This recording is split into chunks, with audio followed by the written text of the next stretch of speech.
over drinking. Oh my God. Yes. So Jesus, girl. I'm getting this one. Here's your Yes, bag. girl. Have a Yes. seat. You wear your own hair, don't you? I do. I used to be religious with weave. I just started wearing it about a year ago. Okay, Yeah. that's good. Thank you. Yeah, it looks great. So, I'm having the bi-wig luncheon at my house. Well, some of them are feeling some kind of way about it. Anyway,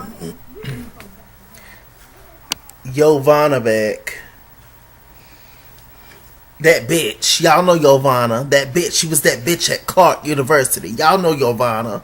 Giovanna's back. Anybody?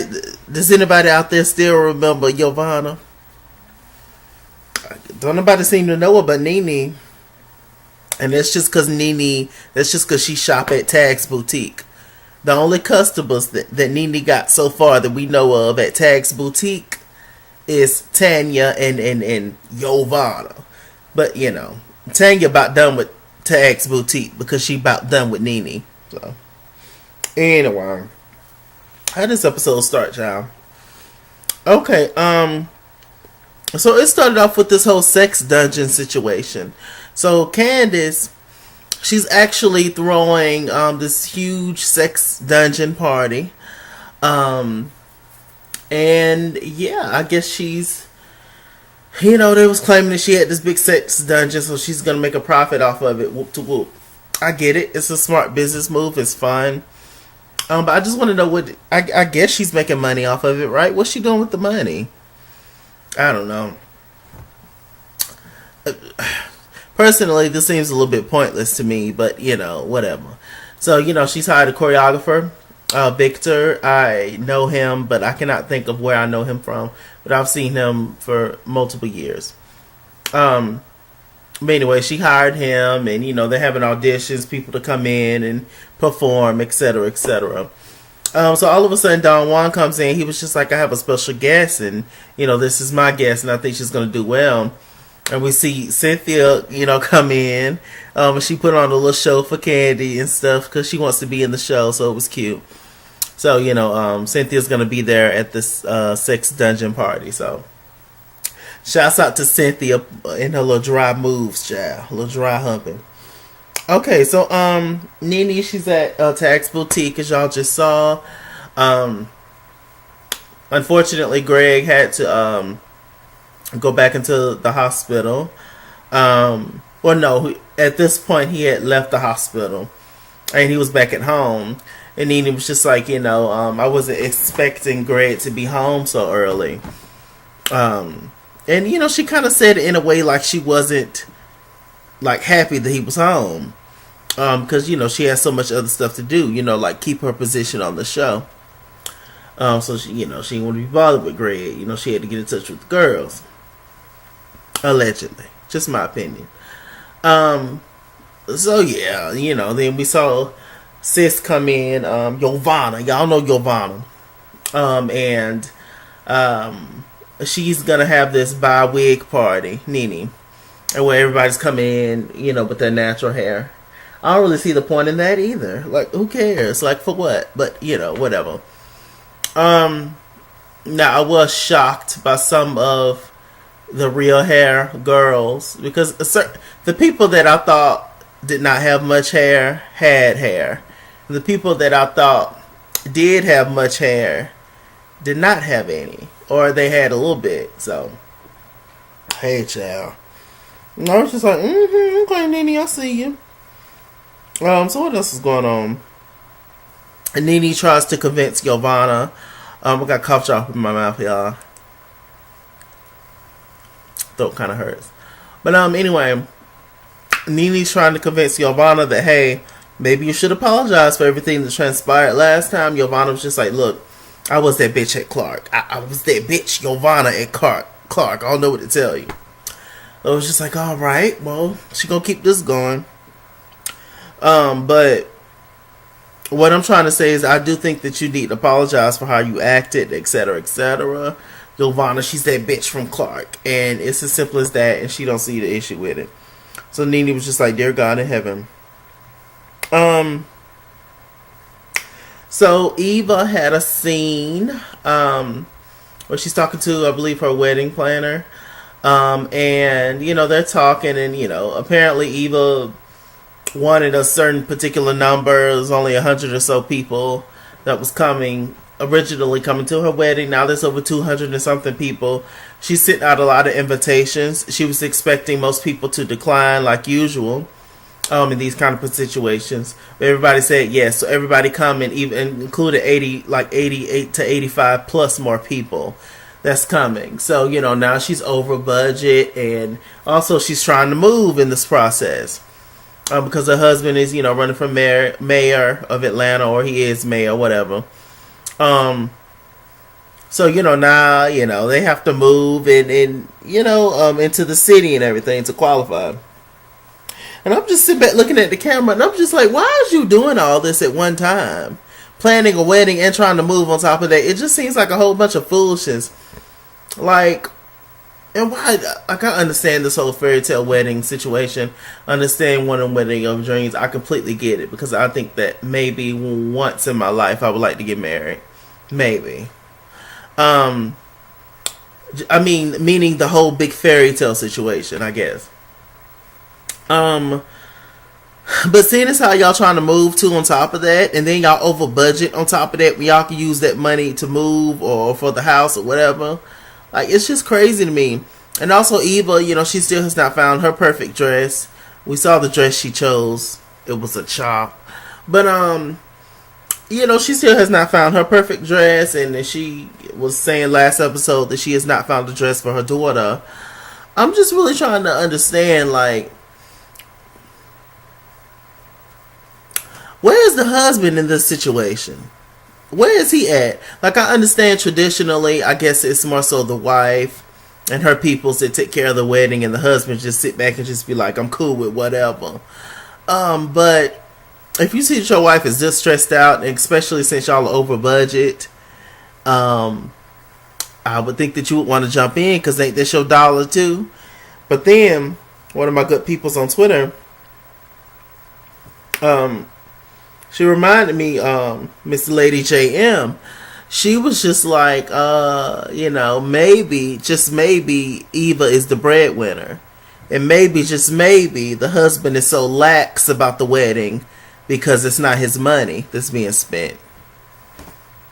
I was like, come on, sis, making me think of something. That could be true now. Eva, you... Okay. What else was going on? Okay, so apparently, at some point, Greg got in touch with Marlo and Cynthia, because they are the closest to Lenithia, and this is when Greg had to go back to the hospital, because I believe he had a blood clot. And this is around the time that Nene was going to have her bi-wig party. Now, we found out on Watch What Happens Live that Greg insisted that Nene go ahead and just have her bi-wig party and not be in the hospital with Greg. Mind you, I'm sure in Greg's mind, he was just like, she don't really want to be here anyway, so just go ahead and have your fun. I'm just saying. Nene has really disappointed me this season. I just feel like with everything, seriously, with everything that Nene is going through on the show, and dealing with everything she's going through with her husband, me personally, I would think that a person would just take off because this is a real life serious situation, and everything that's going on with your husband is more important than the show. You are the Real Housewives of Atlanta, Nene. You can take off as many breaks as you want to and can always come back, it seems like. So, but it seems like Nene is more concerned with her position on the show than anything else. It's just like, girl, I don't know. Maybe she needs an outlet, though. What else has happened? So anyway, Greg got in touch with Marlo and Cynthia and said, I want y'all both to check on Nene and stuff. And Marlo had said that when she tried to check on Nene, she called her. Nene did not answer the phone. Okay. So, some of the girls arrived. Candy arrived first. She has a cute little short bob. It's a real hair. I was like, okay. She went straight for the food. Who came next? I think Eva. We see Eva hair all the time. Eva has gorgeous hair. She came in, and we see Tanya. Tanya hair. I don't know what was going on with Tanya hair. Tanya's hair kind of still looked like a wig a little bit, but whatever. Oh, she came in. Shamari looked so cute when she came in, and I loved Shamari's hair. Shamari's hair was everything and more. I was like, come through, Shamari. Let me see. If you guys can see. Hold on, child.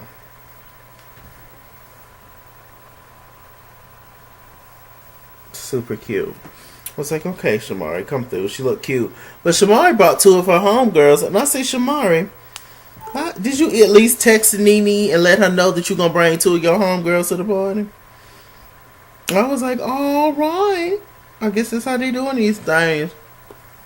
It was crazy. Cynthia finally came. And, Cynthia had two little ponytails in her head. And Nene, it was apparently a big situation because they made Cynthia take her two little ponytails out just to prove that it wasn't her hair. This is supposed to be a natural party. I'm like, Nene, didn't nobody do that to you? I refuse to believe that was Nene's hair. The blonde hair, she went back to her old, look or whatever. I refuse to believe that's Nene hair.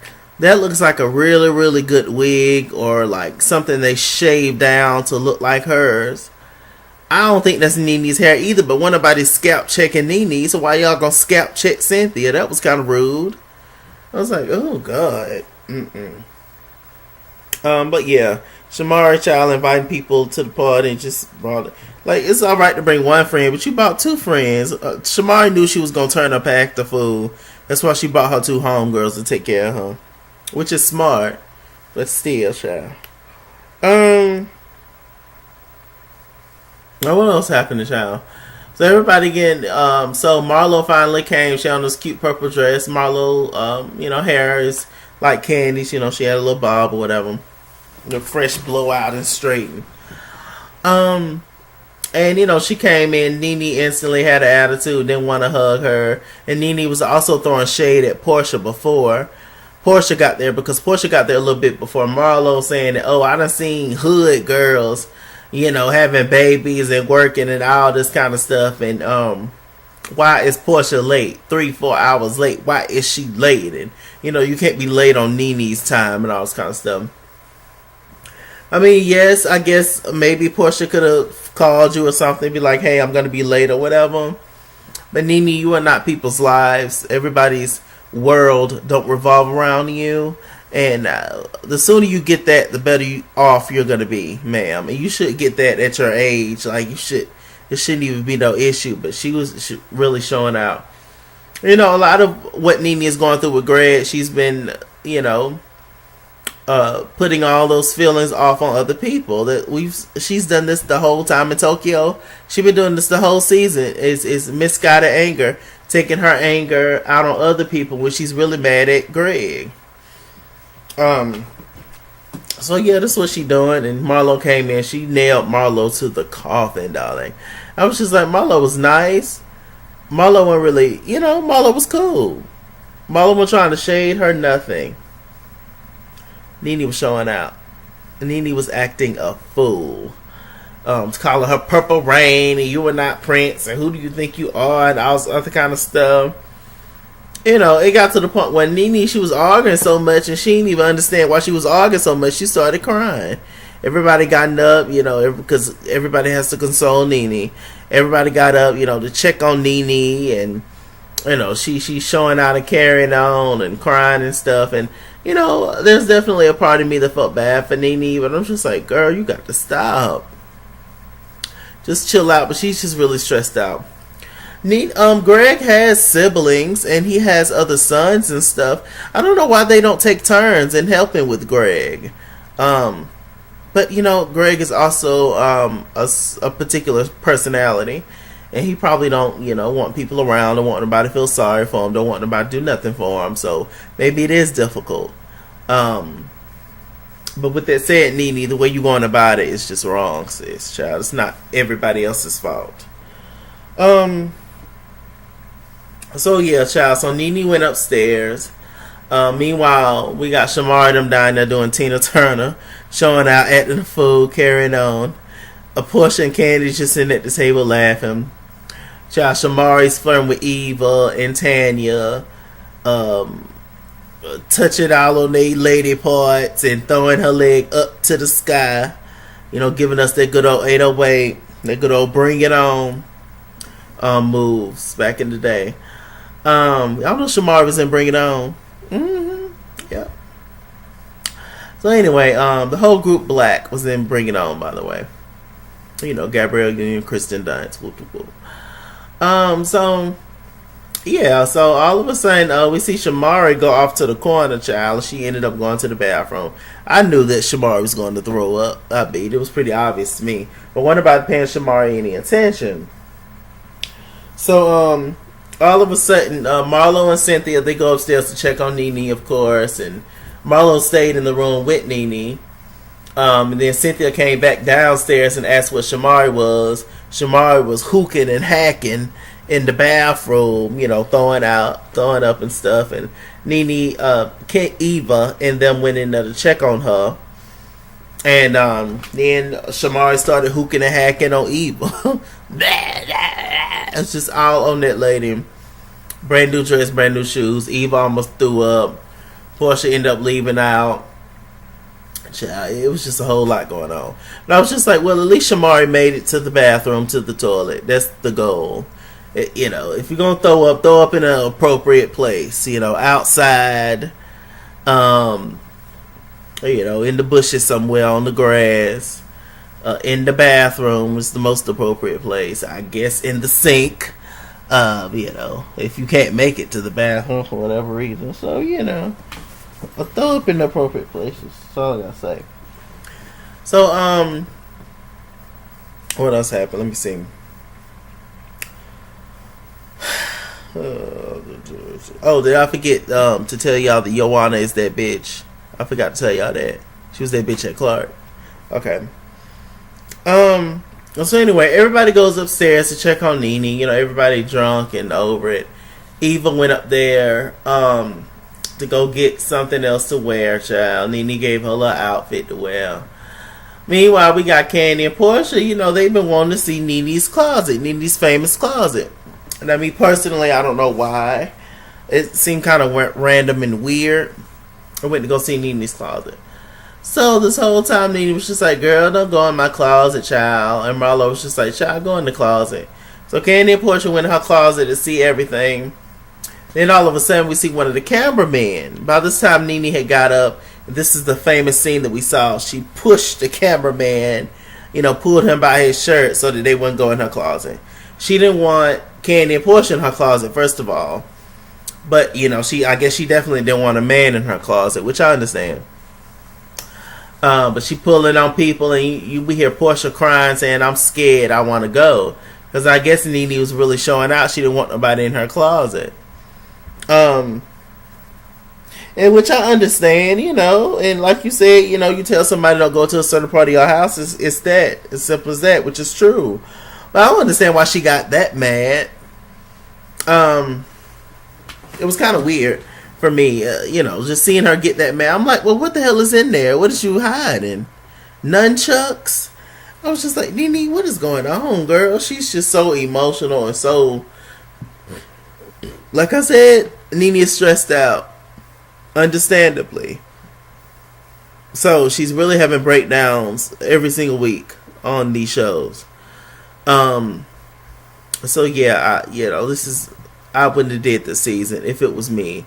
If I don't have a spouse or anything, but if my mother or something was going through something very serious like this, I understand,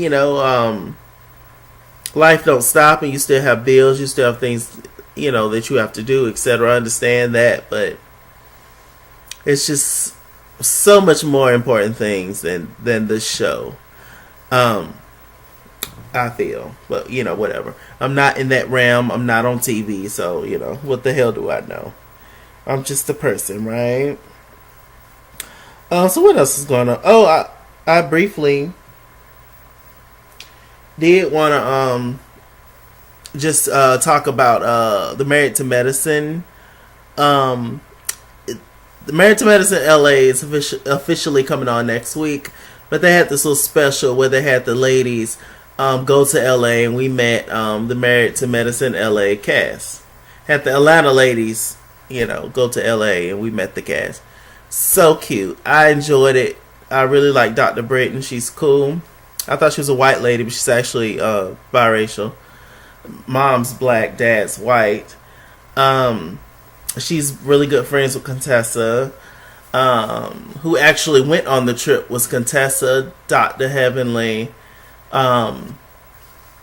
Quad, and Simone. Simone is incorporated back into the group now. There was no Mariah and no Toya. So I guess, they still on the outs with that. And I guess next season Simone's just going to be flip-flopping from group to group. I don't know. But anyway, I really enjoyed it. Who's another one? All of them are cool. Imani, I like her. Fierce. Who else? Aja, I believe is her name. Asia, something like that. She's really cool too. So the LA cast is, they're not going to be as ratchet as Atlanta. We're going to definitely see that. It's interesting though with Bravo. It seems like whenever they do kind of another version of a black show, they always make it more, what's the word? More white. I'll just say it, hell. Seeing as how the first black housewife show was Atlanta, right? Then it pooched on to Potomac, and we see the difference in the way that the women look.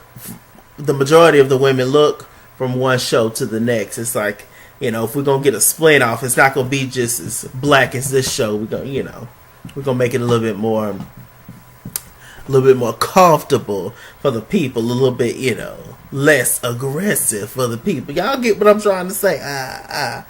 But I'm gonna review it. Like I said, I like the ladies. So far, all of them seem cool. But it do seem like the season's not going to be that drama filled, which is great. We can appreciate a non-drama filled season. But I mean, we see the ratings on this season of Real Housewives of Atlanta and how they've dropped because they've been given not too much of nothing. This second half is going to be interesting and fun, but I mean, it's unfortunate. It's good and it's also bad. It's unfortunate to be known for the mess and the drama and the shade and the foolishness all the time. Especially with the culture. But I mean, what do you do? The hell, I don't know. Anything else I want to talk about? No, that's about it, y'all. That was the episode. Y'all tell me what y'all think about this review and everything that happened, child. It was a whole lot going on, child. I don't know. Just gonna pray for the leaks. That's all I'm saying. I'm Mr. Chalaki. Mr. Chalaki on Google Plus. Follow me at iskingswear Instagram and Twitter. At iskingswear89 on Snapchat. Chase King on Facebook. Mr. Chalaki on Cash App and PayPal. Run me my money or run me my fade. Run me my money the way I get paid. I love you so much. Stay black, stay tuned.